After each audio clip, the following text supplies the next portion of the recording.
My husband always looked down on me and was uncooperative in our married life. Every now and then he'd say, "You should be grateful to me, a high earner," and belittle me, a vocational school graduate. One day my husband said, "You should appreciate what you have in me," and he left home. "Are you ready to apologize yet?"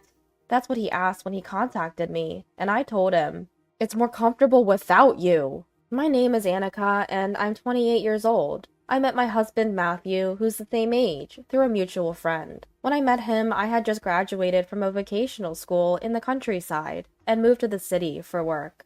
Matthew, who was from the city, actively taught me about urban life. "Ask me anything about this place. You must be lost since you just came from the countryside, right?" Well, I'll take you up on that offer. I'm confused about the train transfers, and then, when I asked various questions, Matthew said, "I'll guide you."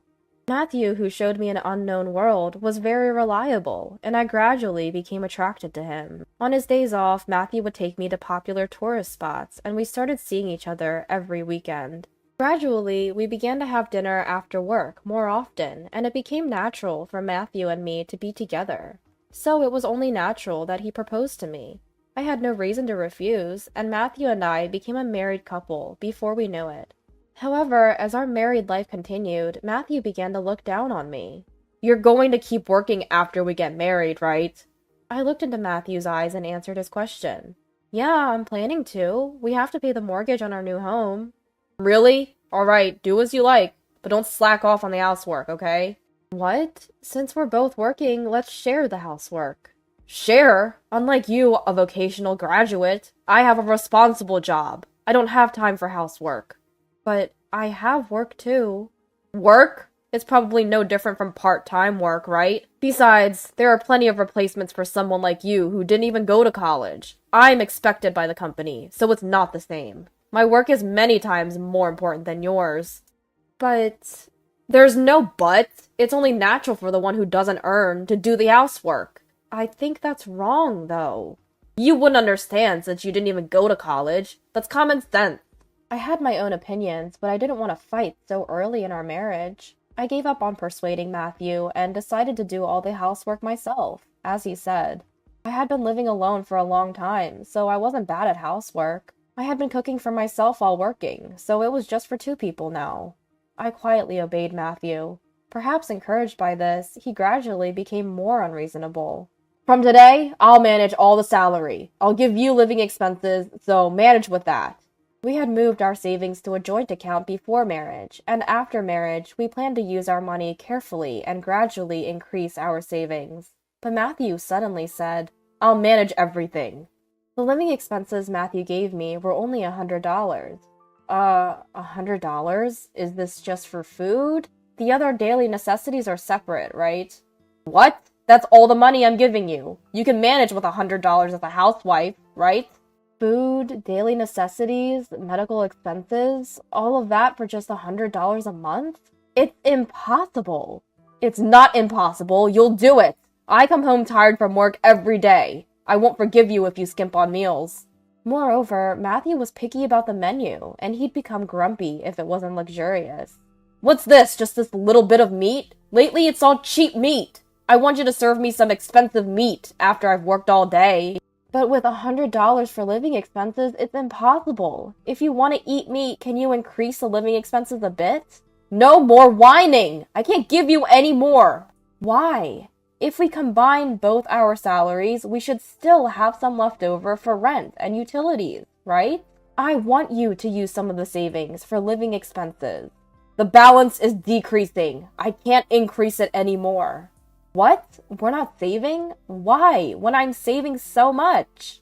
"How should I know? Maybe the $100 for living expenses is still too much." "You haven't been checking the details, have you?" "What man would bother looking at that?" "If the balance is decreasing, you need to check what it's being spent on to manage it properly. What on earth are you spending so much on?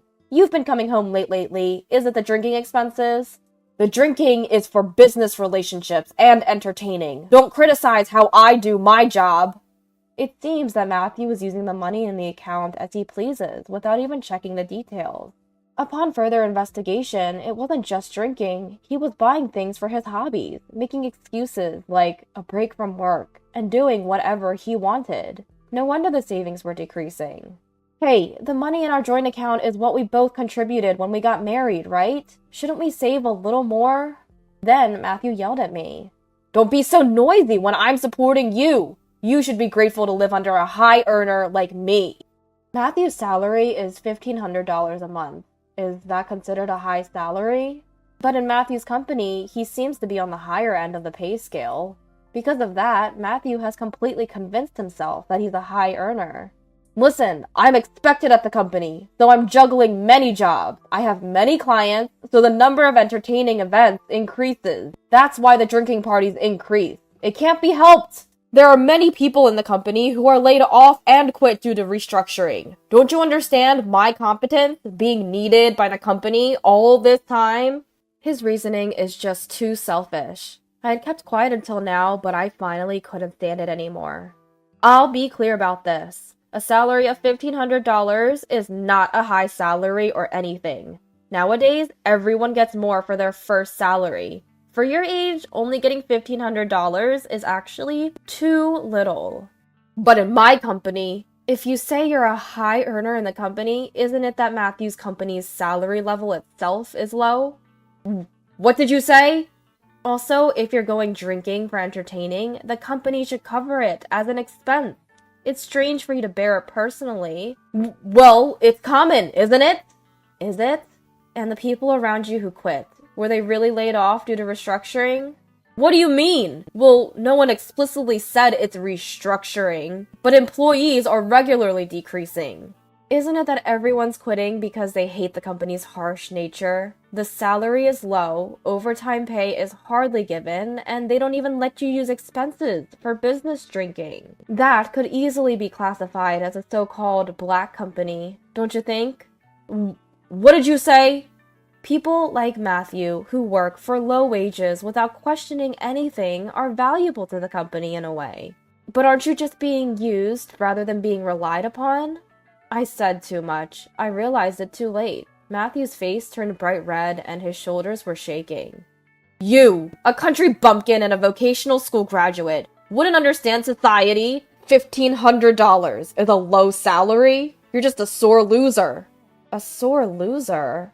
Yes! I saw your pay stub the other day and you only made $1,000.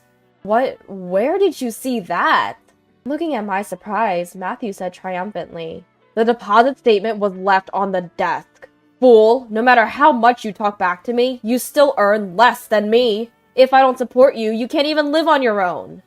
Stunned, I listened as Matthew continued. This is your punishment for defying me. I'll stay at my parents' house for a while. Try living on your own. You'll understand how much you need me. Parents' house? You can't be serious. I'll take both the joint account and my personal account passbooks and cards. You'll manage with just your earnings, won't you? With that, Matthew quickly packed his things and left. After he left, I started living alone. Living by myself, I quickly realized how comfortable it is. There's no one to complain about the menu when I cook. I can make whatever I want to eat. Since Matthew was the one who mostly messed up the room, cleaning is a breeze when I'm alone. Without a husband who drinks and comes home every day, I don't have to spend extra money. Would it be better if he's not here? Just when I started thinking that, Matthew called. Hey, are you alive? I thought you, being so stubborn, wouldn't come crying to me, so I called. Have you realized how much you need me? If you apologize now, I might come back. But you'll have to promise not to defy me anymore. You don't have to come back. At my immediate response, Matthew let out a strange, huh? I realized something after being away from you and being alone. It's better without you. Stop talking nonsense. How do you plan to live on your own? You can't live on $1,000, can you? What you saw wasn't my salary statement, but the amount paid for expenses. My company, unlike Matthew's, doesn't skimp on expenses. Expenses, you say? Yes, my salary is $4,000. What? $4,000? How can you, a vocational school graduate, earn that much?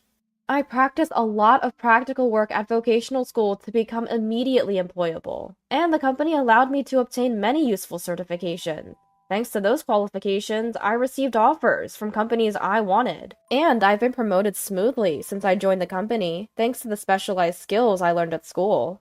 So I think a $4,000 salary is a fair amount, and it's a natural result.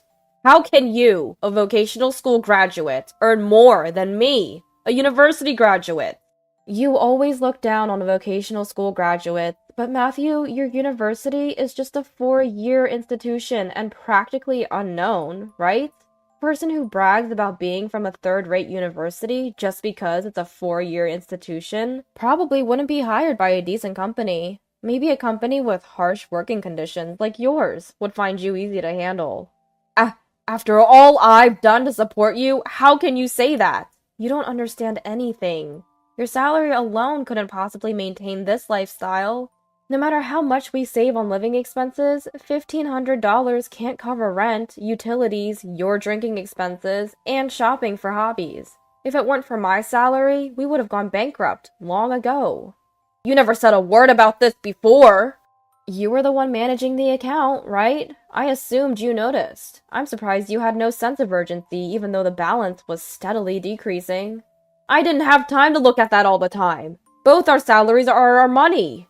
Yes, that's true. I didn't care who earned more, as long as our savings were growing. I had no resistance to using my salary for our future. But it seems that my salary was not going into savings, but was all spent on your drinking parties and shopping for hobbies. Well, I've had enough of that. I realized I don't need you anymore, so you don't have to come back here. Wait, are you breaking up with me? Well, yes. If my salary is gone, it's you who won't be able to live, right? Then Matthew suddenly became frantic. Wait, don't leave me! What a quick change from his earlier arrogance about supporting me. I threw his words back at him. Well, if you apologize now, I might forgive you, but you'll have to promise not to defy me anymore. I understand. I promise. Really? Yes! I'll even increase the living expenses I give you a little. At his desperate plea, I burst into laughter. Give me living expenses? What are you talking about? From now on, you'll be doing the housework, so I don't need living expenses. I'm doing housework? Yes, you said it yourself. It's natural for the one who earns less to do the housework. Between your $1,500 and my $4,000, you, a university graduate, can easily figure out who earns less, right? From now on, I'll give you living expenses, and you'll do the housework. I'll manage the total money. But housework is a woman's job, right? Oh, are you defying me? Planning to break the promise already?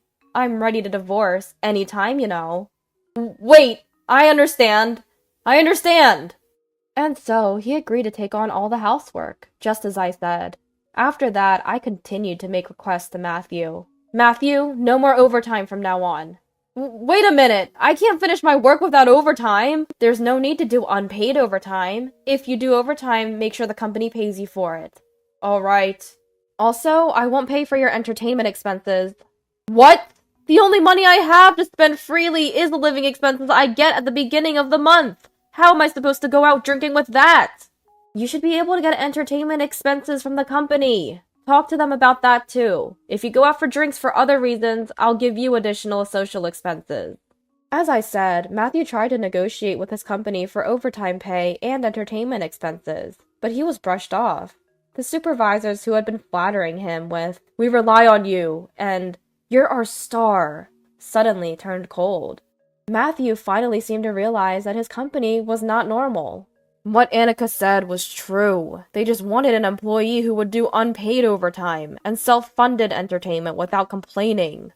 Matthew, who had given up on his company, then began job hunting. However, he couldn't find a company willing to hire him, a third-rate university graduate with no qualifications or skills. In interviews, he was told, "If you only had at least one qualification..." Matthew, who had failed miserably in his job search, said to me admiringly, "The qualifications you have are actually amazing. I've always looked down on you for being a vocational school graduate, but you are far more incredible than me. I was wrong. I'm sorry for everything." Matthew, who had been uncooperative and unreasonable in our married life, had completely changed. In the end, he started working part-time at a nearby supermarket. I'm not as efficient at housework as you yet, so I chose a place where I can come home early. From now on, I'll support you from behind. Matthew, thank you. But I want you to continue job hunting. We can do housework whenever we can. Let's work together as a couple from now on. But even if I continue job hunting, it's impossible for me to join a company that pays better than you. Don't worry about that. I was originally against Matthew's idea that the one who doesn't earn does the housework. I just wanted you to understand that, so I said the same thing. Matthew, why don't you look for a job you want to do, without worrying about money?